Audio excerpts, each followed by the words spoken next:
Okay. Hello. All right. Now, while I'm talking, I want you to remember that pictograph sites are actually connected to land rights and treaties. Now, this might sound a bit odd because you're like, why treaties? But just connect to that, and it might sound odd, but the connections are going to merge as this talk continues. Now, the pictograph sites, which you saw here, are arguably the largest man-made artworks of the Boreal Forest and the Canadian Shield. Typically, they're represented in the archaeological record, that's like when people like me, who are archaeologists, as a timeless void.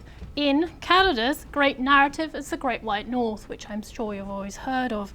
Now, to understand that is really tough. Now let's proceed. Okay, the indigenous treaties have different meanings to different people. Treaties for the non-indigenous and the indigenous. So it's completely different. If non-indigenous, it's a tangible asset, it's got value, cash. If it's indigenous, it hasn't.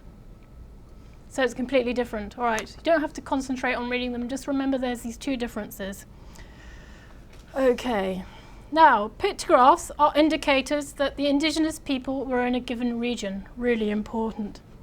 Now, as everyone knows, a landscape tells a story. These stories are crucial to find, hear and acknowledge so that they stand out from the natural, from our age of globalization. So, in our age of identities, so essentially the landscape is, the Canadians have used the landscape to say, we live here, this is ours. However, we need to remember that in this instance, the landscape was used by the Canadians to gain autonomy and independence from the British Crown. Canada is a political entity with European connections in practical terms, Jacobean Scotland, Elizabethan England, and the France of the Sun King Louis XIV. So from the area we're going to be talking about is the area the size of France and Germany, so it's pretty big. And it was penetrated by all these different peoples. And then this led to the paintings that we know in Europe back of the group of 7. You may recognize which one, that is the painting over there. This is the photograph. However, what you don't know, there's actually a rock art site in here. But over here, you don't see it now. So, okay, now the landscape plays a huge, of this Northern Ontario, plays a huge part in the group of 7's landscape paintings. They help forge an extraordinary, powerful identity for Canada, as distinct as its European forebears. In the 1920s, when Canada was emerging as an independent state, its fighting forces emerging from the fighting in Vimy Ridge and the trenches of Western Front, they painted these landscapes, and they painted them, and people went, wow, wasn't that incredible? And it encouraged the development of federal and provincial parks. Now, these paintings were actually informed by ideas concerning environment, wilderness, identity, race, and the emerging nation. So to achieve a sense of power, they created these paintings, which were devoid, what can you see, devoid of farmers and indigenous peoples, industries, or resource management. So they came to paintings like this. It's quite lovely, but actually they're not telling you something. So the members, they ignored evidence of human environment with the landscape. This was an industrial landscape. So they avoided everything. So the landscape was something free indigenous people. The reason being is they were actually resonating from a scholarship which was propounding the Laurentian thesis. So this was proposed by Innes, Harold Innes, a well-known historian, but actually developed by Creighton, an English-Canadian historian between the 1930s and 50s. The Laurentian thesis is an influential explanation of economic and national development. Creighton argued that Canada's economic and national development was fundamentally derived from the gradual exploitation of key staple products, fur, timber and wheat, by colonial merchants in the metropolitan centres of the St. Lawrence River. That system provided the means by which a transatlantic and transcontinental market economy was created. He challenged Frederick Jackson Turner's frontier thesis. He stressed the connection with the metropolitan capitals of Europe, while Jackson was more concerned with environmental issues and the push to the west. Okay, this might sound odd, but you just have to understand this to understand the importance of the group of 7. So here's another one. Where's the industry? But this area was actually a heaving industrial centre. But see, look over there. You can see right in the right-hand corner, do you see the pulp mill? So The Laurentian thesis maintains that Canada is a product of centuries of struggle with the northern rather than the western frontier. It is starkly at variance with the myth of the western frontier celebrated south of the border. So these iconic images celebrate Canada's coming of age. They house the very pictograph sites which are mute witnesses to another older tradition. The pictograph sites are the Lake of the Woods in the Boreal Forest in northwestern Ontario. They are stark reminders of centuries-old medicinal practices, plant-based medicine, religious beliefs, visual expression, and the record-keeping of the Algonquin-speaking peoples. These are the paintings here. And this is sturgeon, which Lake of the Woods was actually provided the caviar in the late 19th century. And this region was actually fished out. It was full of fishing ships. And there are warehouses all along the southern side of it, which are just processing plants. And this fish, the isinglass, which is contained in the air bladder of the sturgeon, was taken and it was mixed with ochre to create the paintings which are here. So that's where you can see the two are coming together. Okay, these sites, only one. This is the Lake of the Woods, you see, Thunder Bay. It's further, I put a square around it. So it's quite large. Only one of several types of archaeological sites in the region, habitation and pictograph site. These habitation sites include different sites of indigenous peoples, fur trade posts, gold mining, lumber, fishing, and which are remnants of the exploration routes from Canada's fur trade era. So the reason they're called DK is because that's how sites are recorded in the national database. So they don't, and they're always a blob, so it means that someone can't go along and decide, well, I'm going to go pillaging, and they'll go and find them. So this is what, if you ask, this map comes from the government and you don't normally get it. And IR means Indian Reserve. So these pictographs are the red images throughout the Canadian Shield. So I'm studying the ones, going to talk about the ones in Thunder Bay, which are between Thunder Bay and Winnipeg in the little corner, and this is how big Canada is. So if you think of your geography of North America. Now, the dark grey is where the paintings are, and the light grey is the Canadian Shield. Okay, the Lake of the Woods might sound small, but it's actually 70 miles long and wide and contains 14,500 islands and 65,000 miles of shoreline. It's mostly in Ontario, but occupies some of Manitoba and to the west and Minnesota to the south. It's part of a vast system which stretches from Minnesota flowing down the Winnipeg River into Lake Winnipeg and ultimately north to the Nelson River to Hudson Bay on the Arctic Ocean. So this is what it looks like from the sky. So the undulating topography of the region is a product in interaction between the Pleistocene glacial activity underlying bedrock. So essentially a great big lump of ice actually went along and scraped the top and pushed it all down to what we now call modern Minnesota and Wisconsin, where it's like dark, rich, black soil, which is very good for the big farms, which you always hear in northern US. So essentially the whole area and the travel and the settlement was influenced by the climate, the soils, the physical geography and the hydrology of the Boreal Forest or the Great Lakes, St. Lawrence Seaway. Okay, the landscape. There you go. Quite impressive, really. It's huge. So there's Lake of the Woods in the far west. It's over the left-hand side. Right there, yes. Okay, now the landscape contains a mix of physical landscapes, rivers, forests, plant and fauna. It's incorrectly labelled the Boreal Forest by the archaeologists who work in the area. It could be known as the Boreal Zone or on the subarctic. But different specialists in different fields actually classify it differently, which actually makes it quite complicated. Okay, the topography has actually affected the policies of the successive federal and provincial governments, as well as the activities of the Ojibwe peoples. The indigenous peoples and the new arrivals from Europe all had to live in this area. So now there we go, it's really, that's all the water. So now this is what you think of when you think of Canada. These photographs are actually all taken from the Instagram account of Parks Ontario. Now people, when they think of Ontario, they usually think of this, don't they? They look lovely actually in all those adverts. Please come to Canada. sorry, I shouldn't be cheeky. Anyway, the people drawn from Northern Ontario saw the forest as a stark, unforgiving, industrial, remote, pristine, lacking the civilization of the cities, but industrial, requiring construction of large infrastructure. They came into the region with Trans-Canada railroads, and as they determined to tame it for civilization. And so they just saw these inequalities as sort of like part of collateral damage, really. And they ignored the fact that there were indigenous people. So unfortunately, their worldview was actually legitimized by the Group of Seven and by all the scholars, and that's just what happened. And they labeled rock art, so it became unimportant. And but they had built on a period where they had the fur traders who came in from different periods and different times. This was the estimated distribution of the indigenous groups, so it's sort of pretty big. Don't worry about reading it, I know it's very difficult. So this is Confederation. So, it's very clear, the people it wasn't empty.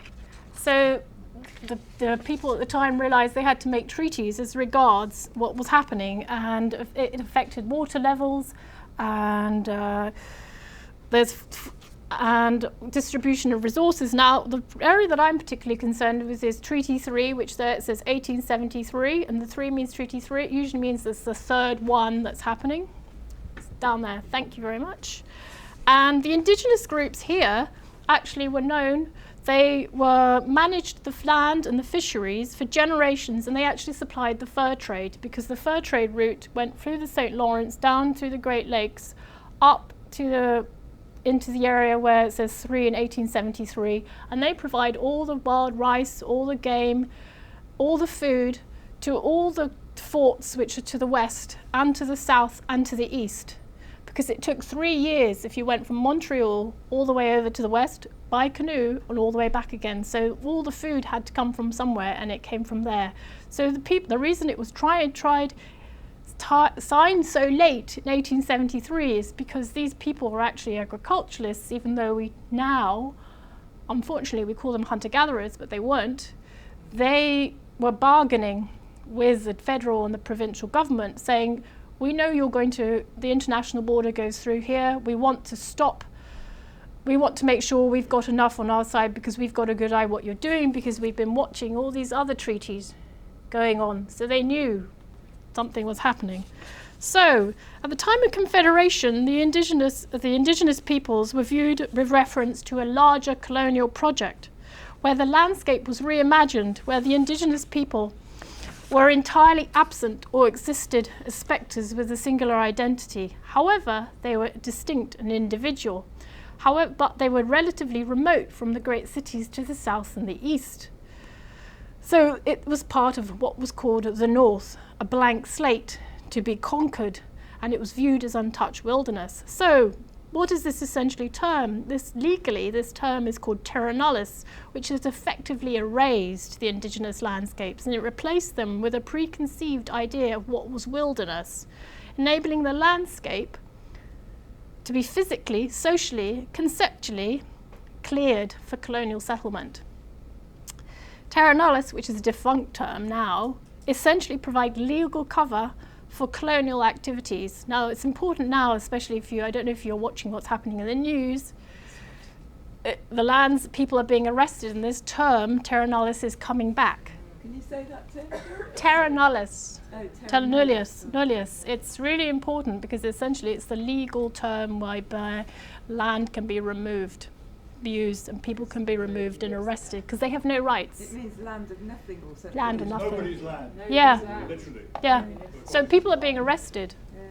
It's quite bad. So settlers started in the late, so this concept here. So this is where all the forts were, all the fur trade forts. So it's back again. So this is the industry. So settlers started in the late 19th century to build dams and roads and extractive industries, mining, logging. This is cobalt, it was Klondike, gold, silver, This is something that is incredibly rich in silver and gold. Roads. So essentially, the official vision of Canada's past as a settler colony naturally assumes appropriation of native land. It raises questions about the extent to which Canada's official identity is dependent on the cultural politics of erasure, exclusion, and appropriation. For the forest can never be both industrial and pristine. But the indigenous peoples today have been living in the region. So this is the timeline. Lumber, gold mining, gold, diamond mining, hydro, road map. Look at all these indigenous peoples. The indigenous people, this is today's indigenous settlements. There's no roads really. They're fly-in. So this is what the maps were. This is the maps were from 1754. It's probably the first map from Lake Superior all over to the end. So you see Lake Superior at the end, at the right and left-hand side, that's actually going through Lake of the Woods, because these maps are mapped as if when someone was in a canoe, they just mapped the lake that was in front of them. So it was a straight line. So the indigenous peoples moved into the Lake of the Woods. So we're just going backwards in time to the 18th century again to try and understand where the Ojibwa and the Chippewa who we're talking about. You see that lake there with the pink? It's south and just to the west of Lake Superior. So it's that colour. They would have come from, see if I can stretch, all the way from here. So they went down to Toronto, down into Detroit, which is there. Then they go up to Manitoulin Island and they do a 7-step move till they end up where they are. And they did this over a period of 200, maybe 300 years, we think. So by the time, so it was known then. So by the time in the late 18th century, they were arguing over their land rights. They had been agriculturalists. They had lost their territorial lands. They had had their gardens flooded. They had lost access to gold and silver and their profitable commercial industries. So like many other indigenous peoples at the same time, they were deprived of their livelihood, and it meant that in the early 20th century, when the anthropologists came along, they said, oh, they're hunter-gatherers. But they're not. They were actually agriculturalists. So essentially, what does that mean? Their identity is systematically denied and undermined. So these people who knew all about the flora and the fauna were just ignored. So, however, so this is where they went. They moved along. So essentially, they shared the landscape. They had to share the landscape with the Pleistocene, with non-humans, persons, spirits, inanimate objects in hunting, gathering, food preparation, consumption, discard, use of technology, settlement, household, organization, caching, burial, and ritual, everything that every anthropologist has learned about. So here you can see them smoking buckskins. They've lived in the bark house. Here they're going to blueberry camp, and there they're mending the fishing nets. Okay, back to the paintings. Therefore, it's hardly surprising. So you can see there's this sort of conflict. You've got these indigenous peoples saying, hey, this is ours, and then you're going to have a conflict. So it's hardly surprising that the pictograph sites contain offerings, because the point is about the pictograph sites, they were the places in the landscape that the indigenous peoples knew were there, that connected them to the landscape. They were also the places where you could move, because they believed you had a traveling soul and a stationary soul. Your traveling soul could go and talk to the spiritual grandfathers, the other people in the spirit world, through these places, because these were places on with rocks. And there was a break in the rock, so the souls could move into the rocks, through these holes. There's a hole right here. There's actually a cavern. I've been inside it. Through here, and they could go, and their traveling soul would go through, and they would talk to their spiritual grandfathers and say, we can't believe it, our life is falling apart. And they would leave an offering, usually, so it's a pair of trousers. Well, they would leave the trousers, or if it was 2 t-shirts, they'd leave 1 t-shirt, or they would leave something, or alcohol, or cigarettes, or something here, people are still doing it because this is still happening. And so they will carry on doing it, and they will still carry on painting. This is a modern painting over a possibly older faded painting. So the thing is, the Ojibwa, the Algonquin-speaking peoples, believe these paintings play an important role in their lives. They provide a sense of the sacred, and they are the places where the sacred and the profane meets, which is important, especially if you're having a really hard time in life. So, unfortunately, here we are, it's the fish again. They connected to the,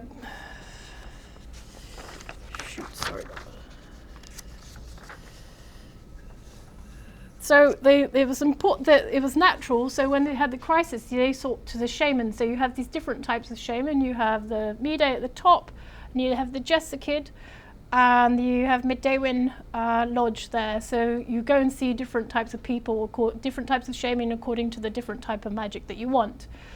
The Middaywin was structured a bit like, I think, a university, in the sense that you had seven levels, or sometimes 12 levels of information, and the group at the bottom knew a lot about very little, and as you went up the top, you knew more and you became more powerful because you had learnt more about the same thing. But the thing was, while there might be in some places 12 degrees, halfway through this, the type of knowledge changed. So you knew not just about plant medicine, you knew about spirit medicine. And then the argument was, as you learnt more, you became more powerful, and the risk that was you could use that power for bad instead of good. Is this actually from the native view, or is Yes. this imposed from Western? No, this is native, and you can still meet shamans now. And the shamans who are Mido, they are terrifying. People will say, oh, about somebody, oh, he's a 4th degree Mido.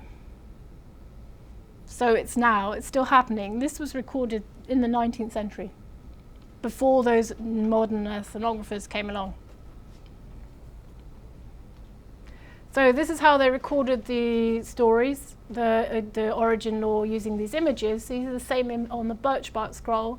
These are similar images which have been more developed because they had the same images were divided into 3. The ones for Western consumption, which is this beadwork, which you probably see in museums. Ones which were consumption by the indigenous people, was the top, and the drums. But that drum, as you can see, it's from the British Museum. But I think someone gave it to them. I don't know how the museum has it. But so the breech clout is actually, it's a type of clothing from the 19th century. But these designs were actually in pattern books, which were taught to the indigenous women in Ancien Lorette and Winnipeg.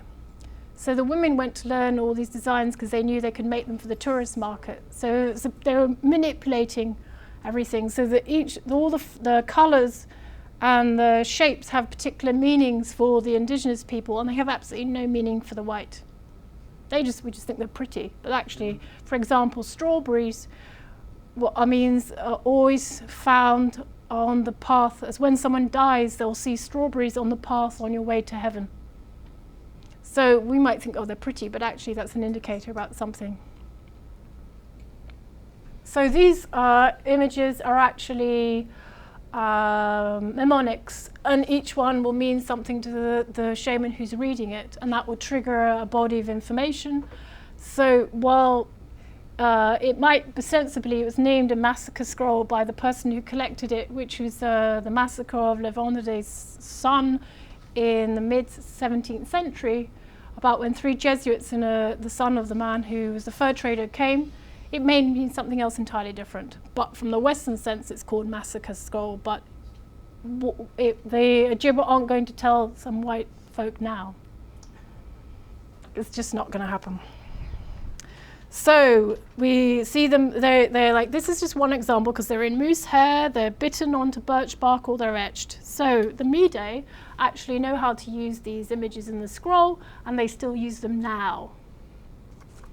So it's so if we want to understand the images on the rock art, we actually have to look and see what can we look, where do we look? Because there's obviously a gulf between how archaeologists look at it and the indigenous peoples are looking at it, because the archaeologists are saying, oh, it's separate, and the indigenous peoples are saying, no, it's actually part of our land, part of our landscape. So what's gone wrong for the archaeologists is really the question here, because they're in a powerful position given what's happening politically now. So the literature says they're actually following the conventions of their discipline. So what do they normally do? Every archaeologist will go and read absolutely everything and find out what's been said before. So generally speaking, any study and this is true, any study of the rock art sites in that dark grey area, everyone will cite these two sites here as to the places which are dated, because you're not allowed to take samples from paintings to be dated for absolute dating, because there's two types of dating for archaeologists, absolute and relative. Absolute is, this is, carbon 14. Relative is like, well, it's sort of possibly. So every archaeologist will say, oh, well, I'll just take these two dates, and those two from this place in Quebec and this place up in Labrador, sort of in the Labrador-Quebec border, they must be about the same. However, if you look at them on the map, you're like, that's completely insane. Why are you saying they're the same date when they're on the other side of the country? But that's what's happening. So the other problem is trying to date it. Do you to compare photographs of the same site? Well, some people say, well, yes, when I say no, this is a problem, because it's very clear when you start looking at the notebooks of someone, for example, Selwyn Dewdney. He's considered the most prominent person in Canada to have studied rock paintings. If you read his notes in the Royal Ontario Museum, he says he's been scraping off the lichen and the rock tripe which is on the surface of this. Well, that screws up any notion of having relative dating, because you see this was a photograph taken in 1951, this one is 2001. Well, there's a bit of a difference. It's been cleaned. I didn't clean it, and I was the one who took it in 2001.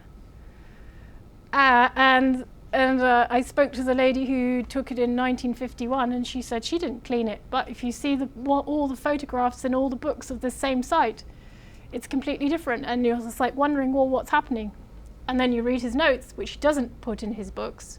I clean them with a scrubbing brush and steel wool. So it's just like, oh, okay. So another problem. So the other issue is they thought maybe we can see, are there scatter patterns, or is this white? This is white calcium carbonate. Has this stuff been deposited on top of the red paintings? Is this, can we work out, if we see other paintings underneath, can we date those paintings based upon, is there a sequence? Because the sample's going to be about this big, but if you put it on a microscope, you can see layers. So they thought, well, maybe we can do that. So yet again, you can't take samples, so yet again, all the archaeologists will say, we'll take the samples from the other sites. This is what these results say, 1970s, so it's quite a long time ago. So they still use the same data. So you start saying, this is actually impossible. Then they'll say, the archaeologists saying, oh, well, it all appears around the pottery, it belongs to the Laurel period. Like, well, what's pottery and pictographs got to do with it? It's a convenient convention. They think, well, that's when it appears. Paintings are obviously a sign of sort of religious importance. So they've got to appear. We've got these burial mounds. This is one burial mound. It's sort of just south of Lake of the Woods. It's in the States. It's the largest concentration of burial mounds in North America, because then you think Cahokia is the next one. But in terms of large burial mounds, they say, oh, it's the same. So it must be around the same. So they'll come up with these lovely sequences like this, and you're thinking, this is like out of some idealized textbook. This is not possible. This is not how, it doesn't work like that when you go and have a look at the archaeological record. For Laurel, for example, when you actually dig it, it's like this. So how are you going to find it? So here, this is what they believe. So they're saying, okay, it exists. You see the black dark area exists around, these are where these, so that's how big these burial mounds. This was taken in the 60s actually. So there's clearly some problem. This is a sort of a classic, that is a classical archaeological drawing, which Avonlea, it's like, what does this got relate to any group? They come up with these lovely names, which really are impossible to use, frankly.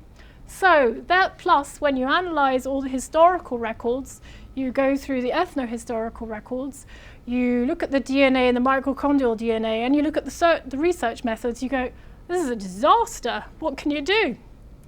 So you think, well, what's happening here? Why is this happening for this Western-trained archaeologist? Of course, there's a bit of a problem. So, okay, I'm going to have to go to... So it's obviously tough to create a framework of analysis. Now, don't freak out. I'm really sorry about this sort of... There's a problem. They've reviewed the pertinent literature, they've identified the holes, and then they're faced with the interpretation of an archaeological artifact, which, given something such as paintings, requires rigid intellectual discipline and, above all, evidence from other disciplines. That evidence is lacking. So it's very, first of all, what have we got? What can we say? It's tough to determine. Is it the Algonquins? It's Algonquins. Okay, that's a language group. Cree, Ojibwa, or Chippewa, if we use the American term, in a vast region between the Lake of the Woods, Lake Winnipeg, and Lake Superior. So that's the area size of France and Germany. It's a bit big. So what do? Now, evidence exists that the indigenous peoples live there. So the archaeologist in this instance is faced with a dilemma. Take the perspective of a researcher that's trained. So what's the relationship of that indigenous person to the general public, to the indigenous people? What questions do they need to ask? How many images are there? What do they mean? What's the vocabulary? What's the range of images used? Are there combinations of images, and are combinations common?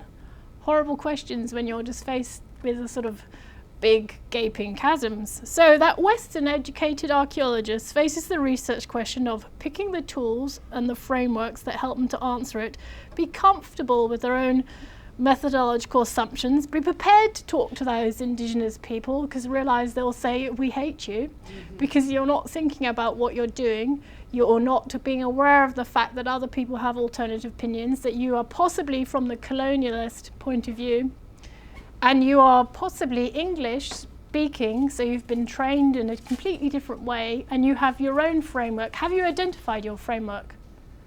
Because that's what indigenous people often say. Do you know how you've been trained? So, who is their audience? That's the next question. Who's the audience? Is it their colleagues? Is it the publishers? Is it the journals? Is it the general public? Is it the Ojibwa? Is it the Chippewa? So first of all, let's take a holistic, then you do sort of a sequence of methodologies and you ask sort of big questions. Okay, middle and low level interpretations. That's really, you start thinking, I've got middle level, I've got low level, and I've got high level. So middle and high are probably like theories or hypotheses. Sorry, this is really dull, but you have to sort of get this to understand where that Western archaeologist is coming from. And low level is your nice sort of, okay, simple generalizations. Then they've got to sort of think carefully and then say, okay, well, where am I? Then they've got to go horrifyingly to this. And really, so I don't expect you to think it's because you have remember you've got 2 points of view. You've got your indigenous person who says, this, I've always lived here, I can talk to the elders, they understand how these treaties were built, I can ask them and then you've got this person who's the Western archaeologist who's saying, I actually really like paintings, I just want to study and I want to come here. So they have to understand, where are they in this time period? What has informed them? Which discipline are they from? What's happening, in terms of the 19th and 20th century? Because the thing is that Western trained archaeologist is probably trained in a colonialist perspective, which is how archaeologists are trained. So we've got that sort of horrible dilemma and sort of questions, who's asking whom. So this is not the greatest, and I don't expect you to read it, really sorry about that. So the question is, what do? So I took this sequence 1, 2, 3 down sort of homological and said, okay, culture, history, contextual, I'm going to ask loads of questions. And I'm going to take the homological because I said I've got to stick to the data that's from the region. If it's not from the region, I can't use it. If I'm not going to take an approach that means I can say, oh, well, it doesn't really matter anyway. that isn't a valid approach, because I'm not saying honestly what these paintings are about or connected to. So let's go back to this. 27 sites were identified, 25 on vertical cliff faces and 2 were inside caves. Some had never been recorded. Ethnographic evidence indicates the older images were from ochre, hematite. So the older images are, you can see them over here. You've seen it before. There's a star, there's that red, looks like a red wash. It's actually ochre, and there's a darker area there. It looks like a star. That's actually new aerosol paint. So that's revisiting. What that one is about is beside a reserve where they have a 3-generation case of incest. And it's the community, so the communities are appealing to the spiritual grandfathers, are saying, something's gone wrong, we can't trust the system, we've got women disappearing, because it's this part of the Highway of Tears where numerous women are disappearing because of the conflict between the white communities and the indigenous communities. We need some help. So that bottom left-hand photo is sort of showing you a site which is sort of talking about help. And it's actually beside another site which is being claimed by a very wealthy real estate man. He looked at the cliff and said, it's absolutely gorgeous, really nice piece of property, $2 million a piece, I can flog it to some American. And the indigenous group are like, no, that's ours. The reason being is because a lot of these sites are all on cliff faces, they're all striking, but that's actually part of it. So this site is saying help, and that's why that pile there, it's very difficult to see, but part of it I didn't really want. I have close-ups of it for other purposes, but it's a pile of clothing. It's the children's clothing with some adults. There are some medicine bundles in there. There's about $40 worth of tobacco. There's some little alcohol, little bottles like this. There's nothing down below, which is surprising because I've been to other sites where there's stuff down below, and I'll come to that. This one here is a brand new painting. You can see the edges here. So they're painting again. So this one is here. It's called the Bird site because he actually signed it like a West. It's interesting because he's following a sort of art historical tradition of painting or signing your name at the bottom because it's Art Bird. I tried to find out who it was, but he actually follows, I've heard it's a he follows school of art painting that exists in the region. Now here's the turtle. Now you can just see the turtle here. Oh, yeah. There's a turtle right there. This is there because if you remember the origin story, the turtle's on the bottom where it's a mud of soil, and so it's in one of the origin stories. So, and this is where it's a crossing between 2 different. It's a low-level water crossing. When the water's low, you have to pull the boat across, but when the water's high, you can actually just float it across. So there are lots of turtles there, and they get to about this big, and they bite. They're not terribly pleasant, but. That is saying something is wrong, and the community here is sort of saying something's wrong, so new stuff is being painted. So here's some example. You can see I've labelled it better there. Here you can see some more. This is here. They've got 3 lines here. There's a bit here. There's a stick figure, and there's something here. Here's offering. This is always stuck in the cracks because it's the cracks are the places where your travelling soul will move. Now, what the interesting thing about these things down below, this site where they came from, all these things are offerings. They came, and I had some divers, and we went down, and these are 14 feet below the water. This is from the late 19th century. And it would have been left and deposited. That in the middle is actually about this high. It's got cork. The top is actually hand tooled, and the glass would have been blown into a mould. And there's actually shot at the bottom here. You find these little balls. You can see there's shot in there, and it smells a bit like fir, spruce. And that pot is really interesting, and it dates between 900 and 1400 AD. It's about this big. It's very thin, and it's the only one that's been found in Lake of the Woods. The nearest one is actually 500 kilometers south, in the area where you have burial mounds. So it's ceremonial use, and it's found when people die. They'll put it when people die. Sorry, what did you say the date was? 900 to 1400. So it's quite a long time ago, but it was. These were found. We found them along with there was beaded works down there. People had just deposited entire beaded clothing and boots and fur, and so there's a huge pile. So these places are actually really important. And here's some sites that are suffering. You've got exfoliation. Exfoliation is here. Exfoliation occurs you see there's painting there, coming down like this. I don't know, these are one-offs. The thing was there's 327 images and there are no combinations. I tried using intelligent agents as pattern matching and machine learning. Nothing. The thing is what I did learn, so if you might have an area it's a huge Lake of the Woods, but it has to be bigger if you're going to find combinations. And so here, this has been very badly exfoliation. Now, exfoliation happens because the climate is the worst it's minus 40, and then it's plus 40 in the summer. So you get exfoliation happens because water, when it freezes, increases in volume by 10%. So when the water is running down the rocks and sort of going in there, it will expand and the rock will sprawl. So this is why you get this problem. And you get this problem. This sort of thing has happened. This is lichen and rock tripe. So here's the paintings there.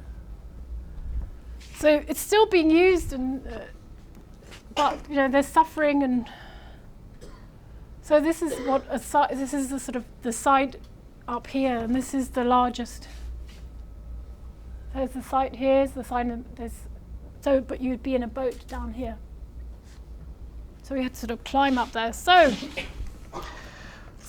what can we do? What can we say? What we can say is they were created by the Algonquin peoples. What we can say is that they are ancestral. They are part of the life. But what can the archaeologists say? Well, they can't establish the precise nature. They can't establish the significance, but they can say they're important. But that doesn't mean they should just say they aren't important, say they are important. So now the question comes, what with all the debates over, do oil pipelines go in? Does gas go across?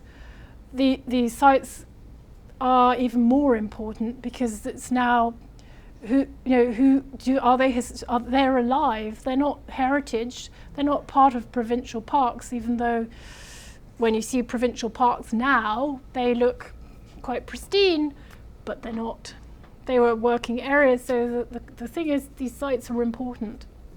So what it raises, the question is that archaeologists have to take a holistic point of view. They have to think about how they've been trained. They need to remember these things shouldn't be sold on the international market, which they are. And these things are actually part of a living landscape, and the Canadian Shield in the north was a huge industrial area. And it is a working area, and it's a living area, and it's an active area.